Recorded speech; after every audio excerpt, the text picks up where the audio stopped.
ओम शांति। आज 5 जून 2023 साकार मुरली बाबा के महावाक्य। बाबा आज सबको वाणी से परे अपने घर वानप्रस्थ अवस्था में चलने की तैयारी करने की शिक्षा दे रहे हैं। बाबा कहते हैं अब घर जाना है। क्यों जाना है? क्योंकि अब सबकी वानप्रस्थ अवस्था है। तो इसलिए वानप्रस्थ अवस्था माना वाणी से परे जाने का समय। तो बाबा कहते हैं अब वो समय, वो वक्त आ चुका है जब तुम आत्माएं घर जाओगी और घर जा करके फिर वहाँ से ताकत भर करके, पवित्रता भर करके, शांति भर करके फिर से इस दुनिया में पार्ट बजाने आओगे। तो आज के महावाक्य बाबा कहते मीठे बच्चे, इस समय तुम सबकी वानप्रस्थ अवस्था है। तुम्हें वाणी से परे अब वापस घर जाना है। इसलिए बाप को याद करो। प्रश्न है 21 जन्म सुख मिलने का आधार क्या है? 63 जन्मों की भक्ति। जिन्होंने पहले सतो प्रधान भक्ति की है, अर्थात जो पुराने अनेक जन्म के भगत हैं वही अब ज्ञान लेते हैं। उन्हें ही 21 जन्मों का सुख प्राप्त होता है। अभी तुम्हारा भक्ति का पार्ट पूरा हुआ। भगवान तुम्हें भक्ति का फल देने आए हैं। भगत भगवान हो नहीं सकते। गीत है माता ओ माता तू सबकी भाग्य विधाता। ओम शांति। बच्चों ने माता की महिमा सुनी। अब माता को तो भगवान नहीं कहा जा सकता, क्योंकि भगवान को तो पिता कहा जाता है, परम पिता। अब पिता है तो माता भी होगी। माता को बहुत मानने वाले हैं। माता है तो पिता भी है। अब ये जो लोग कहते हैं ना हम जगदम्बा माँ को मानते हैं, अब माँ को मानते हैं तो माँ के साथ कौन होगा? पिता तो होगा ना, खाली माँ तो नहीं होगी। तो इसलिए बाबा कहते हैं माता अपने को भगवान कह ना सके। ये पॉइंट धारण करने की है। जगत अम्बा की कितनी महिमा है। ऐसे नहीं कहेंगे कि भगवान व बाप सर्वव्यापी है। नहीं, जब माता पिता कहा जाता है तो बच्चे भी हैं। अगर सर्वव्यापी है फिर तो सब भी भगवान है। फिर तो भगवती भी नहीं हो सकती। अगर भगवान सर्वव्यापी है तो बाबा कहते फिर तो सब भगवान है, फिर तो भगवती भी नहीं हो सकती। सर्वव्यापी के ज्ञान में भगवती तो रही नहीं। सभी भगवान हैं तो आत्मा पिता हो गए, माता तो रही नहीं। ये बड़ी समझने की बात है। तुम जानते हो कोई भी आत्मा अपने को भगवान कह नहीं सकती। भगत कहें हम भगवान हैं तो फिर माता सिद्ध हो नहीं सकती।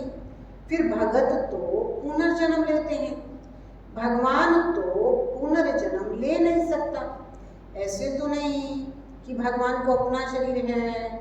तो इस सर्वव्यापी की बात पर अच्छी रीति समझाना है। भक्तों के लिए भगवान चाहिए। अनेक भगत हैं, ब्रदर्स और सिस्टर्स, सभी भगत हैं। आत्मा कहती है इस समय मैं भक्ति कलट में हूँ। फिर आत्मा कहेगी अब मुझे बाप मिला है तो मैं ज्ञान में हूँ। आत्मा ही ज्ञान सुनती है। भगत तो पुनर्जन्म लेते हैं, भगवान तो पुनर्जन्म ले नहीं सकते। ये इनका शरीर नहीं है। ब्रह्मा के शरीर में भगवान आए हैं। बाबा कहते ये ब्रह्मा का शरीर है, शिव का शरीर नहीं है। ये तो सभी जानते हैं 5 तत्वों का शरीर लेकर भगवान को जन्म नहीं करते हैं। ये ब्रह्मा, विष्णु, शंकर भी सूक्ष्म वतनवासी हैं। तो हर एक बात अच्छी रीति बुद्धि में बिठानी है।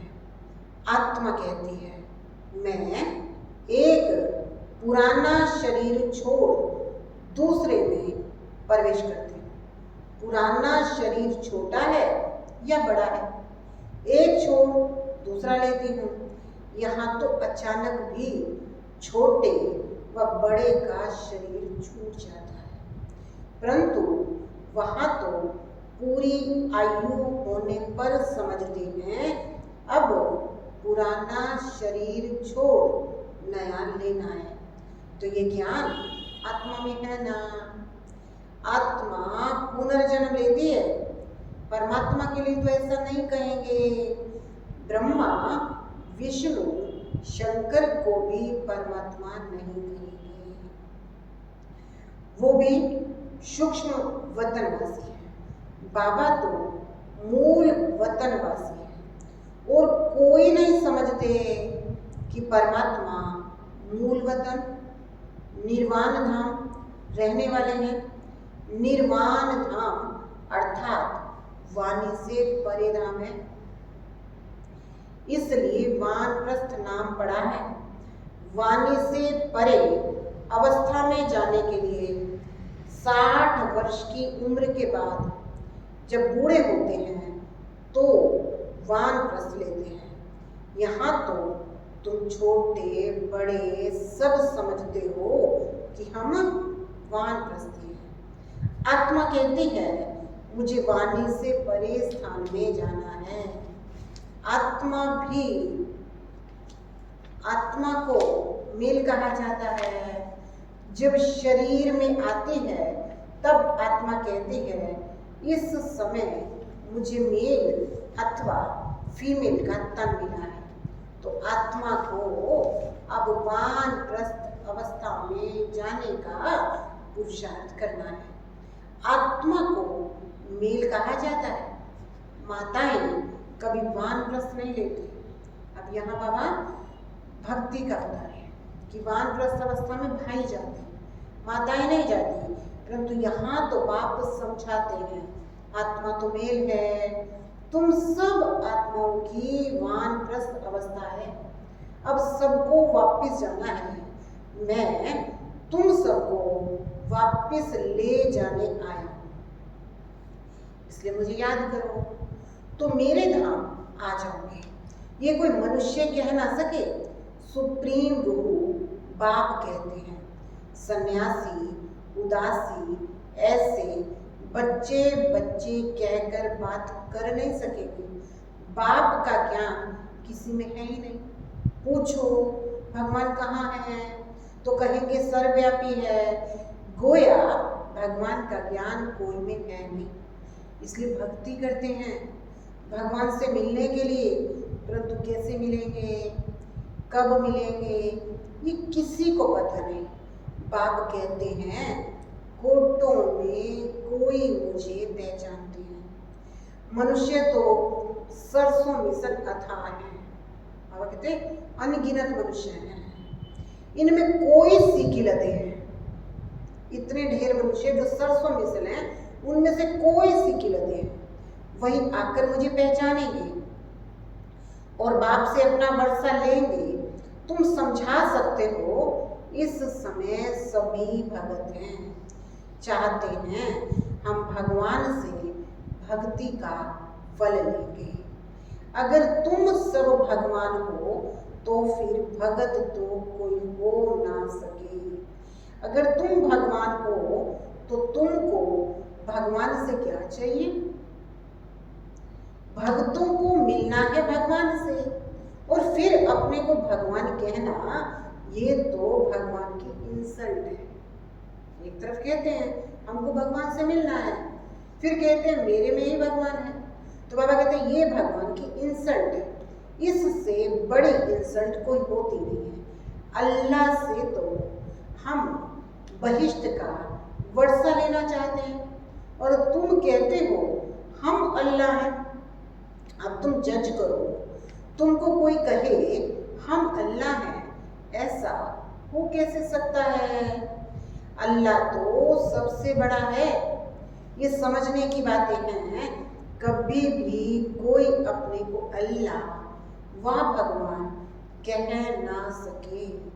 बाप सबका एक होगा। ऐसे बहुत कहते हैं परमात्मा सर्वव्यापी है। अरे तुम भगवान हो? हम तो नहीं मानते, हम तो भगत हैं, हम तो आशिक हैं उस एक माशूक के। एक परमात्मा को पतित पावन कहा जाता है। तुम समझा सकते हो, तुम्हारे बड़े तो कहते रहे, आगे तो तुमको ये समझाना है कि तुम्हारे बड़े यानी पूर्वज कहते रहे कि रचयिता और रचना बेअंत है। फिर तुम अपने आप को रचयिता कैसे कह सकते हो? बीज तो बेअंत हो नहीं सकता। झाड़ को बेअंत कहते हैं। इतने पत्ते गिन नहीं सकते, पत्ते माना इतनी मनुष्य आत्माएं गिन नहीं सकते। एक बीज से कितनी डालियां, कितने पत्ते निकलते हैं। यहाँ बाबा कहते देखो, एक परमात्मा बीज, उससे इतनी बड़ी सृष्टि, उसमें अनेक धर्म, उस अनेक धर्मों की अनेक धर्म आत्माएं और उस पर चलने वाले फॉलोअर्स। इसलिए बाबा कहते हैं कि एक बीज से कितने टालियां पत्ते निकलते। तुम तो चैतन्य बोलते चलते हो, सबसे बड़ी मनुष्य की महिमा है। बाप कहते मैं आकर तुम बच्चों को ड्रामा का राज समझाता हूँ। ये बना बनाया ड्रामा है ना, ड्रामा के ऊपर चलते रहना है। तुम बाप के बच्चे स्वदर्शन चक्रधारी बनते हो परम पिता परमात्मा द्वारा, क्योंकि वह भी स्वदर्शन चक्रधारी है। तुम आत्माओं को बाप बैठ आप समान बनाते हैं। तुम सृष्टि के आदि मध्य अंत को जानते हो। तुम नई दुनिया के लिए, नए धर्म की स्थापना के लिए नई बातें सुनते हो। परम पिता परमात्मा से जो सृष्टि को पावन बनाते हैं, तुमको नया बनाते हैं। नई सृष्टि में फिर नया जमाना स्वर्ग होगा। अभी तो नर्क का जमाना है, तुम नर्क के जमाने में हो। अभी परम पिता परमात्मा आकर तुमको स्वदर्शन चक्रधारी बनाते हैं। ये हर एक बात नहीं है, धारण करने लायक है, परंतु सभी को तो धारण भी नहीं होती। बाबा कहते हैं सबको बैठ जाए बुद्धि में कि अब क्या है, स्वदर्शन चक्रधारी है। बाबा कहते ये बात भी सबको धारण नहीं होती। धारणा होने से ही खुशी का नशा चढ़ता है। ग्रस्त व्यवहार में रहते इसी नशे में रहना है। स्त्री अथवा पुरुष हर एक को स्वदर्शन चक्रधारी यही बनना है। बाकी भुजाएं तो हर एक की दो ही होती है। अब दुनिया में स्वदर्शन चक्रधारी किसको कहा? विष्णु को, और 4 भुजा वाला दिखा दिया। तो बाबा कहते हैं स्वदर्शन चक्रधारी तो यही बनना है, लेकिन भुजा तो 2 ही होगी, 4 नहीं होगी। तो मनुष्य तो 84 जन्म लेते हैं, उनकी 4 भुजा नहीं होती। तुम ऐसे कभी नहीं सुनोगे कि शंकर की 100 या 1000 भुजाएं हैं। ब्रह्मा की भुजा दिखाई है। 4 भुजा वाला 4 भुजा वाले ब्रह्मा के पास गया, 1000 भुजा वाले के पास गया। ब्रह्मा की संतान वृद्धि को पाती रहती है। भुजा माना ब्रह्मा की संतान जो ब्राह्मण बने। तो बाबा कहते जब थोड़े बच्चे थे तो थोड़ी भुजा थी, अभी बच्चे ढेर हो गए तो भुजा भी ढेर हो गई। तो बाबा कहते ब्रह्मा की संतान वृद्धि को पाती रहती है, तो कितनी भुजाएं हो जाएंगी? प्रजापिता है ना, सृष्टि रची है तो बरोबर 12 हैं।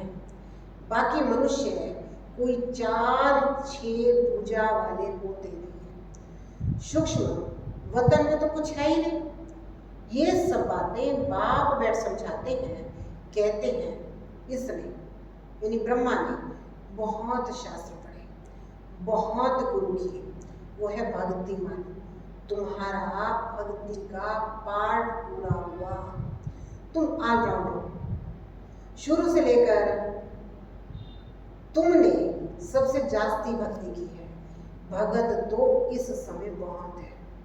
बाबा कहते सारी दुनिया में नहीं क्या भगत, लेकिन बच्चे तुम थोड़े हो। बाबा कहते हैं मैं तुमको साक्षात्कार कराता हूँ। कई भगत याद करते हैं, उनको भी साक्षात्कार कराता हूँ। तुमने ही सतो प्रधान भक्ति की है, तुम ही जास्ती जन्म लेते हो, तुमने 63 जन्म भक्ति की है। अब बाबा क्यों कहते हैं? क्योंकि हम सत्युग त्रेता में हैं और द्वापर से जन्म कितने हो गए? 63। द्वापर और कलयुग के टोटल जन्म है 63 और हमने जन्म लिए 84। तो जब भक्ति मार्ग शुरू हुआ तो सबसे पहले भगत भी हम ही बने। तो इसलिए बाबा कहते हैं कि तुमने सतो प्रधान भक्ति की है, तुमने जास्ती जन्म लिए हैं, 63 जन्म तुमने ही भक्ति की है, उसकी एवज तुमको 21 जन्म सुख मिलता है। जितनी समझने की बातें हैं, इसलिए नया जो आता है उनसे फार्म भराया जाता है। फार्म बड़ा अच्छा है। तुम्हारा गुरु कौन? गुरु किया तो जरूर भगत ठहरे। अब कोई कहे हमारा तो गुरु है, इसका मतलब क्या हुआ? वो भगत है। तुम ही भगवान हो, तुम ही भगवान हो, तो गुरु क्यों किया? भगवान को गुरु बनाएगा क्या? भगत भगवान से मिलने के लिए गुरु करेंगे ना। तुम खुद ही भगवान हो। अब बाबा उन्हीं की भाषा बोल रहे हैं। जैसे वो बोलते हैं ना कि भगवान सर्वव्यापी है, तो बाबा कहते तुम खुद ही भगवान हो। तो गुरु क्या करेगा? गुरु से क्या बनोगे? बड़ी युक्ति से, रमजबाजी से समझाना है। बाबा कहते तरीके से समझाना है। रोज नई नई बातें समझाते हैं। मल्ल युद्ध में बड़ा युक्ति से लड़ते हैं। पहले जमाने में, आज तो कुश्ती है, बॉक्सिंग है, उस समय कहते थे मल्ल युद्ध। तो बाबा कहते उसके अंदर भी दांव पेच देखते थे कि किस तरीके से हराया जा सकता है। तो ऐसे ही बाबा कहते हैं यहाँ भी माया के साथ तुम्हारी युद्ध होती है। नए नए तरीके से माया तुम पे वार करती है। अब तुम माया से हार जाते हो या उसकी दांव देख करके, समझ करके, फिर तुम उस पे वार करके उसको हराते हो। ये तुमको देखना है। एक तो उसके शिकंजे में आ गए, तो यानी अभी दांव पेच समझे नहीं, कमजोर है। तो इसलिए बाबा कहते हैं कि बड़ा युक्ति से, रमजबाजी से समझाना है। मल्ल युद्ध में बड़ा युक्ति से लड़ते हैं। कहाँ से फलाने को अंगुली लगाऊं, कहाँ से फलाने को तीर मारूं। मल्ल युद्ध के अंदर यही देखते हैं, कहाँ से इस पे वार किया जाए, कहाँ से इसको हराया जाए। तो मनुष्यों ने आदि देव ब्रह्मा को महावीर कहकर बुझा दिया है। कोई महावीर को हनुमान कहते, क्योंकि हनुमान ने भी तो महावीरता दिखाई ना। तो बाबा कहते कहाँ वो महावीर, फिर उसको कह दिया पवन पुत्र। अब बाबा कहते देखो अर्थ भी बदल गए। एक तरफ कहते हैं महावीर, फिर कहते हैं हनुमान, फिर कहते हैं पवन पुत्र। बाबा कहते अर्थ ही बिगाड़ दिया। आदि देव तो ब्रह्मा है और मनुष्य हैं, जगत अम्बा भी मनुष्य है। इतनी भुजाएं कहाँ हैं? माता की इतनी भुजा हो तो बच्चों की भी तो होनी चाहिए। अब 8-8 हाथ वाली माता बना दी और हम उसके बच्चे ऐसा कहते हैं, तो बच्चों की भी तो इतनी भुजाएं होनी चाहिए। वंडरफुल बात है। ऐसे नहीं कि सभी धारण कर ज्ञान के नशे में रहते हैं। बाबा कहते ज्ञान तो सुनने वाले बहुत बच्चे हैं, लेकिन ऐसा नहीं कि सभी ज्ञान सुन ज्ञान के नशे में रहते हैं। नंबरवार हैं। उन सत्संगों में ऐसी बात नहीं होती। ये तो स्कूल है, नंबरवार बच्चे हैं। कोई को माया का तूफान आया और गिरा, इसलिए ब्राह्मणों की माला बन नहीं सकती। फाइनल जब बनेंगे तो उसको रुद्र माला कहेंगे। तुम रुद्र शिव बाबा की संतान हो। रुद्र यज्ञ रचते हैं तो रुद्र का चित्र बड़ा बनाते हैं, बाकी छोटे छोटे शालीग्राम बनाकर पूजा करते हैं। बाप बैठ गुह्य बातें सुनाते हैं। जो सर्विसेबल बच्चे होंगे उनकी अच्छी रीति धारणा होगी। अब बाबा कहते हैं उनको शौक होगा सेवा का, उनको शौक होगा हम बाबा के कार्य को बढ़ाएं। तो जो अच्छे सर्विसेबल बच्चे होंगे उनको अच्छी रीति धारणा होगी और वो समझा भी सकेंगे ये तो बड़ा सहज है। हम आत्मा हैं, कहते हैं ब्रदरहुड है। आत्माएं सब भाई भाई हैं। भाई भाई कहकर फिर आपस में लड़ते हैं। जब कहते ही ब्रदरहुड है तो फिर फादरहुड कैसे हो गया? एक तरफ तो कहते हैं हम आत्मा भाई भाई है, फिर दूसरी तरफ कहते हैं तेरे में मेरे में भगवान है। अब भगवान को तो फादर कहते हैं। अब आत्मा आत्मा भाई भाई है तो हुआ ब्रदरहुड, और तेरे मेरे में भगवान है तो हो गया फादरहुड। तो बाबा कहते हैं ब्रदरहुड है तो फादरहुड कैसे हो सकता है? सब ईश्वर कैसे हो सकते हैं? सब भगवान भाई भाई कैसे हो सकते हैं? बाबा कहते हैं ये तो सब आत्माओं का बाप, बेहद का बाप है। कितनी सहज बातें हैं। तुम जानते हो ब्रह्मा द्वारा नई दुनिया स्थापन होती है, फिर आहिस्ते आहिस्ते बढ़ती है। 1 से 2, 2 से 4, ऐसे ऐसे वृद्धि को पाते हैं। बरोबर प्रजापिता ब्रह्मा है तो जरूर नई सृष्टि रचता होगा। जगत पिता वो है रचने वाला, तुमको रचा है। प्रजापिता ब्रह्मा द्वारा नई प्रजा की रचना रचते हैं, अर्थात पुराने को नया बनाते हैं। मनुष्य फिर समझते हैं सागर में पीपल के पत्ते पर आया। अच्छा, उसको फिर किसने रचा? ये बाप बैठ समझाते हैं कि नई प्रजा कैसे रचते हैं। वहाँ स्वर्ग में, गर्भ में, जैसे क्षीर सागर में आराम से बैठे हैं। उस समय कोई ज्ञान नहीं रहता। शास्त्रों में तो कैसी कैसी बातें लिखती है। प्रलय भी बड़ी और छोटी दिखाते हैं। बाप कहते हैं प्रलय कभी होती नहीं है, मैं आता हूँ ब्रह्मा द्वारा भारत को पतित से पावन बनाने। पतित दुनिया में मुझे आना पड़ता है। तुम जानते हो कलप कलप हम बच्चे बाप द्वारा भारत को पतित से पावन बनाते हैं। एक एक को भू भू करते हैं। सब विकारी पतित हैं, बाप है पतित पावन। उस द्वारा हम भी खुदाई खिदमतगार बनते हैं, हम भी पावन बनते हैं और बनाते हैं। अच्छा, माता पिता बाप दादा का मीठे मीठे सिकिलदे बच्चों प्रति याद प्यार और गुड मॉर्निंग। रूहानी बाप की रूहानी बच्चों को नमस्ते। हम रूहानी बच्चों की रूहानी बाप दादा को याद प्यार, गुड मॉर्निंग, नमस्ते, ओम शांति। धारणा के मुख्य सार। इस बने बनाए ड्रामा पर चलते रहना है। ज्ञान का सिमरन कर स्वदर्शन चक्रधारी बनना है। सदा खुशी में रहना है। भक्तों को भगवान का सत्य परिचय देना है। भटकने से छुड़ाना है। ब्रह्मा की मददगार भुजा बन। हम बच्चे हैं भुजा, तो ब्रह्मा की मददगार भुजा बन, खुदाई खिदमतगार बनना है। आज का वरदान है अपने शुभ भावना के संकल्प से हर आत्मा में उत्साह भरने वाले सच्चे सेवाधारी भव। बाबा ने क्या कहा? अपने शुभ भावना के संकल्प से हर आत्मा में उत्साह भरने वाले सच्चे सेवाधारी भव। आप बच्चों की शुभ भावना है कि हर आत्मा बाप से प्राप्ति की अंजलि ले लेवे। इसी शुभ भावना का फल उन आत्माओं को अनुभव करने का फल मिलता है। जब आप शुभ भावना रखते हो तो इसका रिजल्ट क्या निकलता है? उन आत्माओं को बल मिलता है, ताकत मिलती है। शुभ भावना के संकल्प में बहुत बड़ी शक्ति है जो चारों ओर के वातावरण को बदल देती है। तो सच्चे सेवादारी वह हैं जो स्वयं भी उत्साह में रहते हैं और सेवा भी उत्साह से करते हैं और अन्य आत्माओं में भी बाप के परिचय द्वारा उत्साह बढ़ते हैं। उत्साह ऐसी चीज है जो उसके आगे परिस्थिति कुछ भी नहीं है।